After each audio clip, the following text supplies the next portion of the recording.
I think that changes the perspective on where I came from this year and what all happened, because a lot of people said, oh, it's things that are happening this year. It's because everybody got really hateful. It's because of this, that, or the other. No, it is because for 10 years, we did not have a level playing field at all. And think about this. Think about it. For 10 years, it was a completely gate-kept, closed system. And by that, I mean the conservative politics, the conservative political media ecosystem, it was an oligopoly. It was a closed system. There were a handful of personalities and companies that were chosen, they were selected, and they were immune from censorship and shadow banning and all of it. And it was people like Charlie Kirk at Turning Point. It was Ben Shapiro at Daily Wire. It was Prager University. It's all these familiar people. Everybody else got banned, going back even further, going back to like 2016. People like Gavin McInnes, Alex Jones, they were unpersoned. They were banned from everything. They were gone. They never stood a chance. People like Sam Hyde lost his TV show, then got banned on everything. It was impossible to compete because we could not take, and I include myself in that also, we could not bring our product to the marketplace. If the product is the content or the show, we were not able even to play in the same ballpark. We weren't even able to play in the league. And so for the same amount of time that these other groups were the number 2 ad buyer on Facebook, they were number 1 podcast for conservatives on YouTube, they had a deal with TikTok in the 2024 election to get their content amplified and promoted. Whereas they were being promoted and steadily accumulating and growing and building, making a living, building a subscriber base, building an audience. All the rest of us were out there dying, losing momentum, losing subscribers, losing money because we were banned. And it's not a coincidence that this is the first year that everything opened up, and then all of a sudden, guess what becomes popular? Lo and behold, after 10 years of censorship, blacklisting, cancel culture, all of that, finally, it starts to recede a little bit. Finally, they start to open it up, and all of a sudden, the number 1 shows, it's like Tucker, Candace, Nick Fuentes. Surprise, surprise. Yeah, that's right. I mean, what do they call that? The Barbra Streisand effect. You ban a person enough, and people get curious about why are they being banned? What else does this person have to say? And they become more popular. They gain viewership and a larger audience. And this is what's happened with Nick. When you stop censoring the conversation, people have an appetite for white identity, criticism of Jews in Israel, criticism of feminism. Guys like Andrew Tate become the most famous people in the world. So that's number 1. Where did the generational come from? Well, they stopped suppressing me for a short amount of time. For roughly half of this year, I had no obstacles on that front, and I became massive. Number 2, and this is the other thing that nobody ever talks about. Where did the generational run come from? Number 2. Again, a lot of people say, well, he's expressing a popular discontent, but here's where he gets it wrong. Well, he's expressing this popular anger, this, that, or the other. The generational run really got off the ground roughly around May and June. And why is it around May or June that this show started to gain a lot of traction? It was because of a very specific news story. It wasn't a particular collaboration. It wasn't a particular interview. Up until the middle of this year, I didn't get a major interview. I had some good interviews. I'm not knocking them, but I didn't get really a massive mainstream interview until later into the summer. But I had my biggest show to date at that point in June, having not had any major mainstream collaborations. Nobody put me on. Nobody had me on a massive show. The biggest show that I had to date in the middle of the year was during the Israel-Iran war. My biggest show to date this year was when Israel bombed Iran and started the war. And then my biggest show to date after that, which was even bigger, was the night that the United States bombed Iran. Why do you think that is?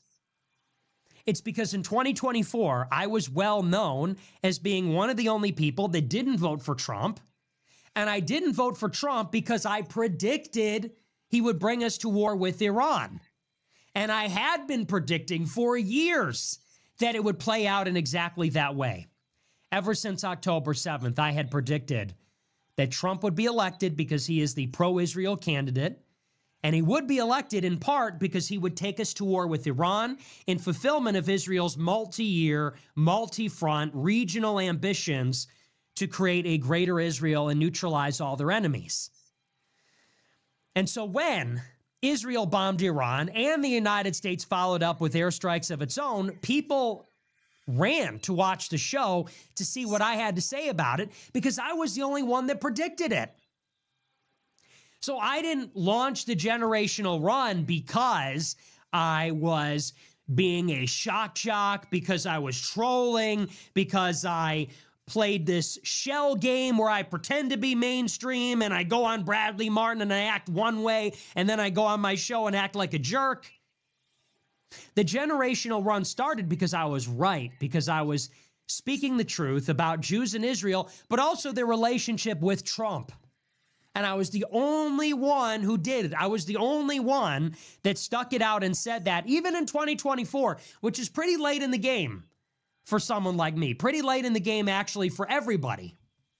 Just when everybody thought they had it all figured out about Israel, about Trump and the Republicans versus the Democrats, just when everybody thought they had it all figured out, I threw a big curveball and said, there's something that people are missing, which is that Trump is being allowed to walk through into the halls of power because they know that he will scuttle any diplomacy with Iran. That'll be their opportunity to carry out these strikes. And that's exactly what happened. And it was thanks to my analysis, which was precise and specific and accurate, which is where the whole thing started. And then once people watched the show, they said, wow, okay, so this guy isn't just some hateful maniac. He actually knows what he's talking about. We're actually learning information. We're actually getting good analysis. And it's not just a crackpot conspiracy theory. It's based in reality. That's number two. Number three, and this is maybe more to the point, this is the biggest thing. Where did the generational run come from this year? And this is speaking a little bit more to those issues that people talk about. They say, well, it's the housing prices. They say it's the left bullying everybody. It's this, that, or the other. I think, to put it very simply, in the most basic and simple possible terms, people have an appetite for this show because they see that the country is dying. Yeah, the new American dream is leaving America and making enough money to be able to leave America. But that's what they're talking about right now. People have an appetite because everybody can see what's going on around them. And that's why you have people like this blowing up on the internet. In the simplest version of the idea, and I've been saying it all throughout the year in one way and another, the simplest form of the idea is that people recognize the country is dying. And what exactly does that mean? I think we understand it very deeply when we celebrate Christmas. Because Christmas is something that used to be sacrosanct. And in many ways, we identify Christmas as a quintessential American holiday. Maybe we shouldn't. And maybe that's misguided. And maybe there's even something sacrilegious about that. That's actually a source of criticism and cynicism. Santa Claus is a creation of Coca-Cola, and people say the holiday is too consumerist. It's too commercial. And people say maybe we've gotten away from the true meaning of Christmas or the true spirit of it or something like that. But I believe that the sentiment that surrounds Christmas and the traditions that surround it, whatever you may think about them, the shopping and Santa Claus and the tree and the music and all those things, if there's anything that reminds us what it is to be who we are, it is Christmas. That is the most treasured and maybe the most shared memory that we all have in common from our childhood. That's maybe the one decent thing, even in the 21st century, that we all still have. Maybe that's the one day in every person's childhood, from coast to coast, wherever you are, whoever you are, where you remember what it feels like to be home. When you're surrounded by family, when you're at the tree, Santa brought the presents, having Christmas or Christmas Eve dinner. And we see the way our country is going, and we realize there won't even be a Christmas in the new America. Forget about the rest of it, which is a little bit all over the place. Maybe not everybody plays baseball anymore, and obviously politics has polarized everybody, and a lot of things about our country have changed. But we're looking down the barrel of a future where in 50 or 100 years, maybe one day the country wakes up and it's just December 25th, and it doesn't mean anything. And maybe people are out working and the shops are open and people are at school. And how many people are even celebrating? Are there public celebrations? You see, for example, in Europe, they had to shut down the Christmas markets. They had to shut down many of the Christmas celebrations because they are being invaded by Muslims and Africans that not only don't celebrate Christmas, but are hostile. There was a church in Scotland where a statue of the baby Jesus was decapitated. And they defaced the church with the message that said, "You're finished here. You're finished here." And they decapitated a statue of the baby Jesus. And it's hard not to feel like that isn't true. Or rather, it's hard to feel like that isn't true when they say you're finished here. It does sort of feel like we're finished here, doesn't it? It feels like we're finished in Germany. It feels like we're finished in France.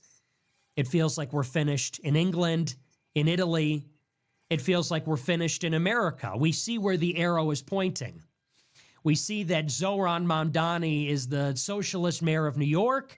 Vivek Ramaswamy is going to be the governor of Ohio. Usha Vance is going to be the first lady. In Texas, it's a tug of war between Indians taking over the rich new construction subdivisions in Frisco and the Muslims building their new subdivision in Dallas, where they're going to have a super mosque in the center of it. And Seattle is filled with Indians, and San Francisco is filled with Chinese, and Los Angeles is filled with Mexicans and Venezuelans. And it feels like we're finished. We're done. The country of the last 100 years is going to apparently die before the conclusion of this century, before the conclusion of the next decade, of this decade. I mean, 2030, right? That's the plan. That's the established marker in time for them to execute on all of this. Yeah, the demographics won't change for decades and decades, but the culture and the customs, they'll change rapidly. The conclusion of this 100 years. And I'll tell you the nature of this. It has to do with our identity.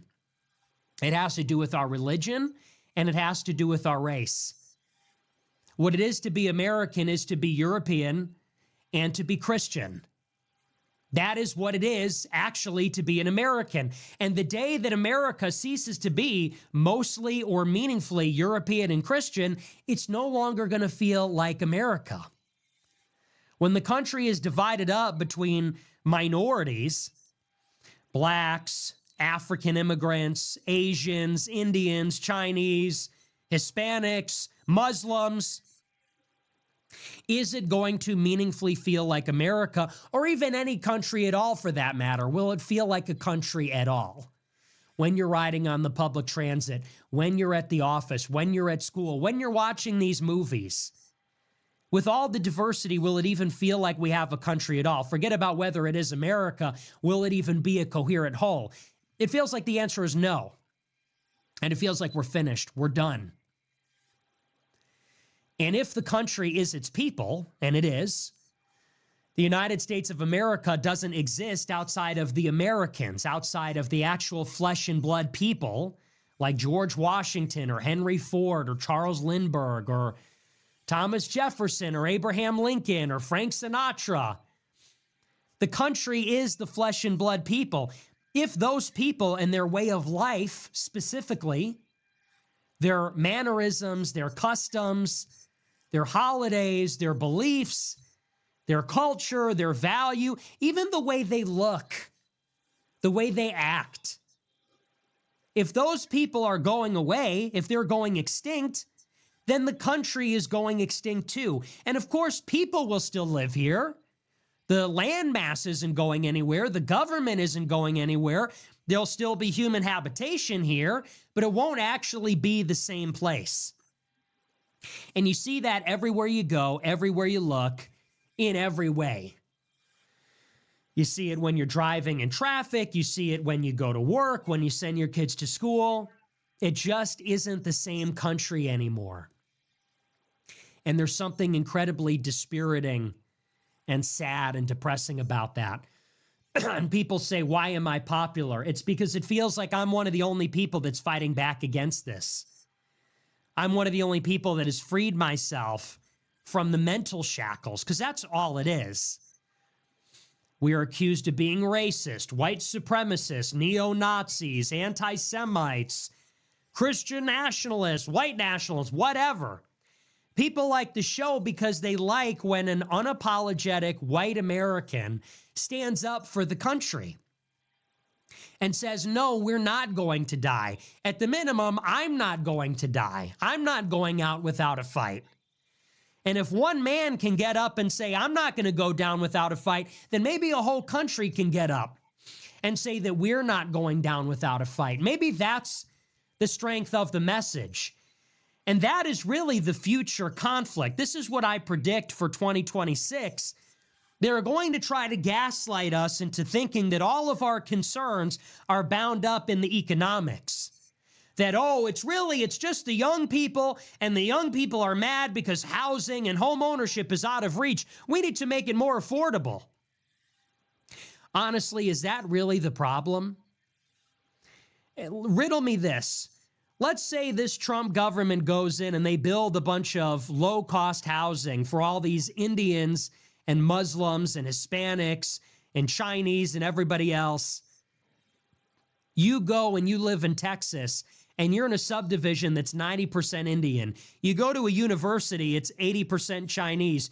You go to your job site, if you could even get employed, it's 50% white, 50% non-white. Are you going to feel much better that your housing got a little bit less expensive? Are you going to feel better that they bought some cheap piece of shit? They built some new construction for you. And if you're lucky, your wife and kids, so that you can go and watch Disney Plus and watch the new Avengers, and half of them are women and the other half are not white. Are you going to feel a whole lot better about your life? I don't think so. The next step is they are going to try to gaslight us into thinking that this has everything to do with things other than what I'm describing. This is about economics. This is about the political left. This is about everything other than what it's really about. For example, I saw Tucker Carlson interview Matt Walsh, and they're talking about the great replacement, that non-white people are replacing white people everywhere where we used to reside. And Tucker said, I'm not even saying it's a bad thing, but they're telling us that this is happening and they're denying that it's real. He says, I'm not even saying it's a bad thing. He repeatedly and consistently says, identity politics is evil. And the great replacement has nothing to do with racial demographics. It has to do with voting rights. Well, here's a statistic for you. Since 2012, 50% of this country's newborns have been white and 50% have been non-white. So in the census, it will tell you that the country is 57% white, 43% non-white.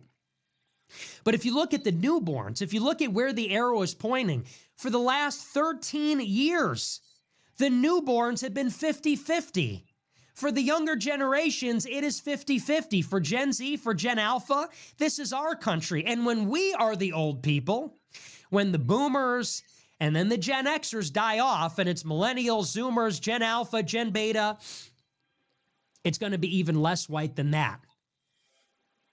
So let me know if you think Nick's right about uh, how the country's changing. I mean, everybody's noticed this. I've noticed this over the past 10 years, and it was so heightened since Barack Obama. Honestly, that was like the time marker for me. 2008, 2010, after the Great Recession, you started to see these trends forming, and you saw the slow progression of what we now call wokeism, but that back then it was just liberalism or liberal politics, and how they got more extreme, and how this was all changing in real time, and no one would point it out, especially not a white person, because you felt like people would call you a name, right? So let me know if you think Nick was right in the comments about this. If you think that that's the way America's going, if you think this shit, we can course correct and turn it around. I have my doubts. I have my skepticisms. Let me know what you think in the comments. That's enough for this video. I'll see you guys on the next one.